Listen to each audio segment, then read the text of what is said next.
Today is November 15th, and Donald Trump has just announced his presidency for 2024. Wow, this is some big news for the Republicans. It has been about a week or so since we have heard that Trump was thinking about running, and here it is today. Trump has announced his 2024 reelection run for president. There's a lot of things going on. Midterm elections have just come and gone. We're just getting a few more results right now of some House races, but besides that, we have gotten a clear picture as to where the country is politically in 2022. And this wasn't the red wave that we were expecting. This was more of a red trickle, as some have said. But it brings up the question now, with Trump announcing that he has run for president and with some of his recent comments, where do you think the party is? Yeah, we're all going to have an answer for right now as we give an overview of what's to come for the new Congress and Senate seats that are for grabs. We still got a runoff in Georgia, so we're going to be waiting to see what's the significance of that election is going to be. We're also going to be taking a look at the trends of how voters turned out for the 2022 midterms in terms of demographics and what were the key issues at play here. And then from there, we're going to be looking at the obstacles facing the GOP as Donald Trump has officially announced his candidacy for 2024. Yes, let's get right into some of the exit polls that determined the midterms. Now, one of them right here from CNN was about independence. And these are just some of the notes from midterm years. Back in 2018, Democrats had 54% of support among independents, while Republicans had 42% among independents. And Democrats gained a net of 40 House seats. In 2014, when the Republicans took back momentum, Republicans had 54% of independents, while 42% of independents went to the Democrats, and Republicans gained a net of 13 House seats. And in the big 2010 midterms, when there was a legit red wave, 56% of independents swayed to the Republicans, while 37% swayed to the Democrats, and the Republicans gained a net of 63 House seats back in 2010. Now, why is this important? Well, it's because the CNN and Edison Research polls that came out right around the time of the midterms found out that 49% of independent voters nationwide chose Democrat candidates for House, while 47% opted for Republicans. And you can see this right here with how close the Democrats and Republicans are right now in the House, with Republicans creeping in on the majority, but it doesn't seem like it's going to be what they were expecting back in 2010 when there was a massive red wave. By the time we upload this video, it's probably going to be, I think it's already declared by now that the Congress is now going to be shifting back to the GOP. Kevin McCarthy is now going to be the House Majority Leader. So yeah, so the Republicans have made up in terms of that, but in terms of the overall results that they were hoping for, they did not get what they were getting. As this is probably the first time within a long time that the incumbent party has taken some control. Mm-hmm. Yes, and as you can see, the Democrats were able to hold on in key battleground states of Arizona and Nevada, and also flip in Pennsylvania, with John Fetterman winning the Senate race there. But the big news right now is the runoff in Georgia, although it is a tie 50-50 right now, with expecting Alaska to go Republican. It will be 50-50 with Georgia. However, even though Democrats will have the tiebreaker with Vice President Kamala Harris's vote, they would like to win the Georgia race with incumbent Raphael Warnock to avoid some of the wild cards of fiscally conservative liberals of Joe Manchin of West Virginia and also Kyrsten Sinema of Arizona. And this race is going to be very important, and it will be held in early December. Yep, I want to point to some key sort of results right here. As I think another thing to note about here is we didn't really see that much of like a partisanship among independents in terms of who the incumbent was. They were both voting on like sort of party lines here. If we were to look at sort of the governor's races here, especially in Georgia, where Brian Kemp was able to pull out a pretty steadily victory over Stacey Abrams. However, with the runoff, as you can see, a lot of Kemp voters did not vote for Herschel Walker, as Walker was able to get just below the amounts that Warnock got. So as you can see, there's a good amount of people voting for both Kemp and Raphael Warnock there. So I think that's pretty significant. Yeah, with Nevada being one that was a flip for the Republicans. And also, when we saw it in the Senate, there was also a lot of split voting in Nevada, too, with Catherine Cortez Masto, the incumbent, taking some of the Republican vote there. And also with Arizona, too, with a split ticket where some Republicans and conservatives were leaning towards Carrie Lake, the Trump backed candidate for governor, while Blake Masters was only able to get 46.5% of the vote for Republicans. So we did see a split vote up and down the map. But split ticket voting was actually something that was very important here. And I think that that has to do with how close the margins were with independents this time around in the midterms. Yeah, if you look at the issues that independents were running on here, or exit polls based on what people were thinking, and we can obviously indicate this as independents are now probably the largest voter bloc in terms of party lines. With the independents, they have there was not a lot of popularity with Joe Biden. Only 41% of independents viewed him favorably, but Donald Trump was also not someone who was very popular among independents, with only 39% viewing him favorably. And then there was also a lot of focus on the issues at hand. And we knew that inflation was going to be a big issue, the economy, abortion, crime. We didn't know that abortion was going to be very popular among independents. So that was very interesting to take a look at and see that independents, even though there were a lot of projections by 538 and 270 to win, identifying that Republicans could actually take control of both the House and the Senate. A lot of independent voters, they undermined a lot of independent voters, and seeing that some of these issues actually went with the Democrats. And that was the reason why we saw some Democrats actually making some gains in some of these battleground states. Yeah, absolutely. And one other voter demographic we want to focus on here is the Gen Z vote. Yeah, 28-point margin was what the Edison Research National Election Poll found in their exit poll. And it said that the national youth vote choice for the U.S. House of Representatives was 63% for Democrats, 35% for Republicans.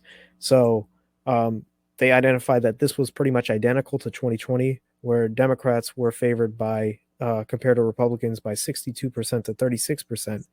So with this pretty much being the same, it seems that a lot of young voters in future elections are going to continue to prefer the Democratic Party, which is going to cause a big issue if you're a Republican strategist of how are you going to be able to attract the young voters who maybe are just voting for the first or second time and they're only in their mid-20s.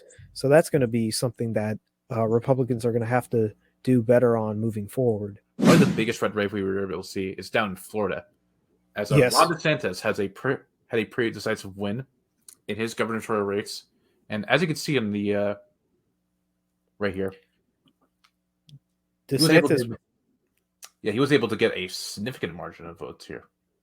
Yes, he was able to win by 19% against former governor and actually former Republican Charlie Crist. And DeSantis was actually able to turn Miami-Dade County red, which is notably a stronghold for Democrats. So this was very big for Republicans.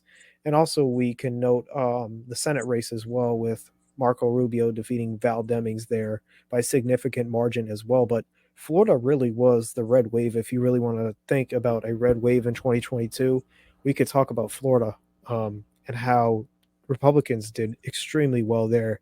And it has to do with both DeSantis and Marco Rubio's strong performances in the Sunshine State. Yeah, exactly. If we look at the congressional races over here, it's a lot of the same results. Yeah. Yeah, a lot of Florida was able to, a lot of Republicans did really well in Florida as well, as we can take a look right here at Florida's 4th congressional district, where Aaron Bean, the Republican, was able to flip that and actually win by close to 21 points there in the northern part of the state. And also in Florida's 7th congressional district, with Corey Mills flipping that as well, winning by about 17 points. And also we look here at Florida's 13th congressional district right outside of Tampa. Anna Paulina Luna was able to flip that and win by 8 percentage points over her Democratic opponent. So there was a lot of strong victories in Florida. And this shows you that this used to be a state that maybe 2, 3 election cycles, we would say that this was purple. And this was actually a state that President Obama carried. But since then, Republicans have been able to make a lot of strong leads there in different metropolitan areas. And they've been able to build their base to the point where a lot of Democrats aren't even seeing this state as being competitive anymore. Right, exactly. But let's not excuse the fact that these states have kind of made up ground in these key areas. If we look at the overall sort of perspective here, obviously Republicans came up short in a variety of ways here. Obviously, they would like a wider House margin in the House. A lot of the polls suggested that the Republicans were going to take back the House, but at what margin would that be? Obviously, we found out right now as Republicans are just reclaimed a week after the election the House of Representatives, and now if you even look at the Senate, this was a disaster for the Republicans. Now, as you look at states like Pennsylvania, for example, and it's states where Joe Biden barely won, and with sort of the issues going on, John Fetterman had a higher margin in that state. Yeah, you really look at Fetterman's performance, and there was a lot of talk about whether Fetterman was fit to serve as senator with his stroke that he suffered back in May of 2022. However, he was able to put that behind him, and he was actually able to do really well. And these were some of the counties that we were focusing on. Was Bucks County, where Fetterman was able to win by about 7 points against Oz, and also Montgomery County as well, where he was able to run up those numbers and beat him by almost 30 points there, and in Philly as well. So Fetterman was able to do really well in the suburbs, and I think this had a lot to do with also Oz being a candidate that actually lived in New Jersey and not really being a native of Pennsylvania, which was discussed. And Fetterman, who actually ran with Shapiro, who is now the governor, having his support too was very important for him. And it showed you that Pennsylvania, although a lot of pollsters were saying that this was going to be a lot closer, Fetterman was able to beat Oz by about 4.5 points, which is a big victory. And if you're going to look into 2024 for Democrats, this is a blueprint that you must mirror in order to win the presidency. Yeah, absolutely. And I think I want to pose this question to you now. I think there's a lot of other states like Georgia, for example, Nevada, that was a kind of a surprise state over there. And even in Arizona, that went down to the wire, but Mark Kelly was able to pull out the win over there. Even Ron Johnson in Wisconsin, even though he was able to reclaim his Senate seats, obviously you had a very slim margin there. So if you're a Republican, who are you kind of pointing the blame towards? One, a lack of clear direction. I think that when you look at a lot of these campaigns that the Republicans were running on, they were running a lot on just blaming Democrats. And we saw this actually back in 2021 with the governorship race in Virginia, where the Democrat challenger was blaming Trump on pretty much everything. And that actually came up and fired back in his face while he lost the governorship race there. And we saw that, and I think that that was a strategy that failed. And I think that Republicans should have paid more attention to that race in particular and see how that strategy was not going to pay them off. And I think instead what they should have focused on was policy, telling the voter what exactly they would do if they would become the next representative or their next senator. And I think that failure right there was one reason why they failed. I think another reason why they failed was the hype with President Trump running in 2024 with the rumors floating. And I think a lot of moderates in the Republican base saw this as something that may have distracted them or even made them fear for whether or not they should vote Republican. And because of that, they decided to side with the Democrats or maybe sit this one out. That is another reason. And I think the third reason as to why Republicans did not do well was because of lack of leadership. I don't really think that there was one candidate who really is leading the party right now. Some say Trump is still leading. Others are saying DeSantis. But because there's a lack of one leader and one unification of the party, that could also turned upside down a lot of the voters and turned them away from the GOP. I don't really think that there's one leader besides, I would say, Governor DeSantis right now, that is really getting a lot of Republicans to be happy. We see with Representative McCarthy, his criticisms by the Republicans, and also by some moderates too, about his perspective on President Trump, former President Trump, and the direction of the party is something that needs to be looked at. And I think also President Trump now running is also a figure that could change a lot of people's opinions of the GOP moving forward. Some people who may have been in the Trump base in the past are starting to sway away because of Trump's antics and also some of his failures of some of his endorsed candidates, and how they may not see that this is the correct direction if they want to win in 2024. So those are also some other reasons as well. Yeah, I think, and also another reason you could look at is the Supreme Court hearings. I mean, obviously there's a lot of ramble going on with the Roe v. Wade being overturned in June. Obviously, I think we underestimated sort of the movements that came about in terms of voting, but obviously a lot of people came out and voted in favor of supporting women's rights to choose and have an abortion there. Yeah, yeah, that's another big issue as well. And also looking at extremities too. I mean, this is a exit poll from NBC News. Red is Republican, blue is Democrat. And you see right here a lot of there's even a significant portion of Republicans. 16% think that the Republican Party is too extreme. 82% of Democrats agree with that as well. So there's even that extremity too, and that's also leading a lot of moderate Republicans, Democrats, of course, and also independents to sway away from the GOP as well. Yeah, and a lot of the things, I think another thing that was heavily focused on during the 2022 midterms here was the sort of the fear of democracy being sort of in jeopardy. As Yeah, a lot of the Trump sort of campaign, like Trump campaigned for, I think particularly Kerry Lake in Arizona, that was a big one. I think with that sort of message right there, you're actively kind of discouraging people from actually voting and stuff like that, because I think you're more likely to get sort of a base that says, "Oh, well, my vote's going to count because there can be mess with the ballot boxes," and mhm, I think that it discourages people from voting by mail, which is probably the most efficient way of voting we have so far. Obviously, not everyone can vote on election day. Obviously, we hate to show our biases here, but election day should be a fair holiday, in my opinion, in terms of getting access for everyone's vote. yep. People need to realize that voting does matter here.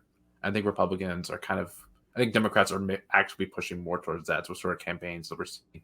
Yeah, yeah, and I mean these polls, these exit polls, clearly summarize what you just said very well, with Republicans saying that they are not very confident with elections being conducted fairly and accurately, and also with who won the presidency in 2020 being that so contested. But you also bring up the point about some voters who may believe in elections not being conducted fairly and accurately, not voting, and because of that, they're suppressing themselves.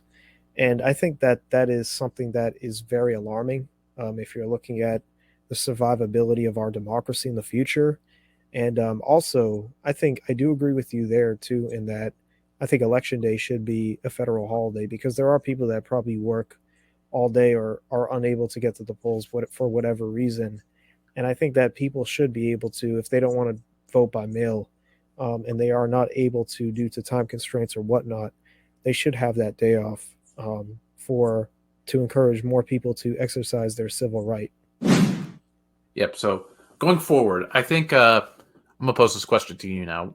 What's sort of the strategy of how Republicans should be preparing for the 2024 election? Do you think there should be more unification on there, and sort of sort of a change of policies that be running? I think this is heavily applies to Trump, as he recently announced. I think we're going to be expecting a lot more big name candidates like Ron DeSantis and Mike Pence that might be running. So yeah, I want to pose to you sort of what the strategy should be leading up to 2024.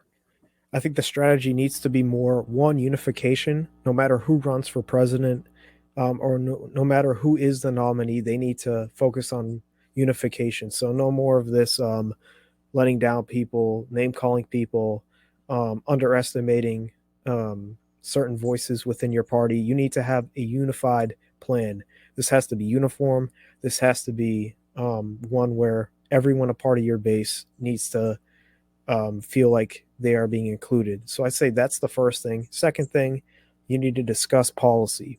You need to explain to voters what you're planning on doing when you are elected. How are you going to work for the working class? What are you going to do to help the American economy? And also, what is your foreign policy going to be, and how is that going to be American centered? That's the second thing that you have to do. And the third thing that you have to do is you have to expose the people that you're running against, how they have failed you. You have to explain how their policies have failed you. And also, if they get 4 more years of whomever that is, how that is going to continue to ruin the US in their opinion. So I think that unification, explaining policy, and also portraying how your opponents are not doing well, those are going to be some of the focus areas for a successful campaign if you're in the GOP. I think there's a lot to look forward to here in terms of what exactly the results are going to be. We still have one runoff from the election with Georgia, but obviously that holds a little bit of significance for both parties right here. That's going to be we'll do some more coverage on that. But overall, we have a better idea as a country of how America stands. It's a pretty interesting time right now. I will say that. Yeah, clearly I do agree there too. Yeah, it's very interesting to see that this was not the red wave that a lot of pollsters were expecting, but I think that this is going to lead to a very interesting 2024 with the presidency up for grabs, the Senate and the House up for grabs as well. Yeah, but until then, we'll keep you updated in terms of what's going on in politics right now. We might even come up with a new tier list in terms of who's going to be running for Republican, the Republican nominee in 2024. We might even do one for Democrats. But Mhm. all to look forward to. Here are your 2022 midterm results in terms of our analysis on it. Obviously, a very big shock to America as we did not see a red wave. Actually, very accurate to what we did back a month ago when we talked about sort of these Senate results, surprisingly. You can Yeah, check that out. It's in the link in the description below, or just click on the top right corner right there. But until then, see ya. peace.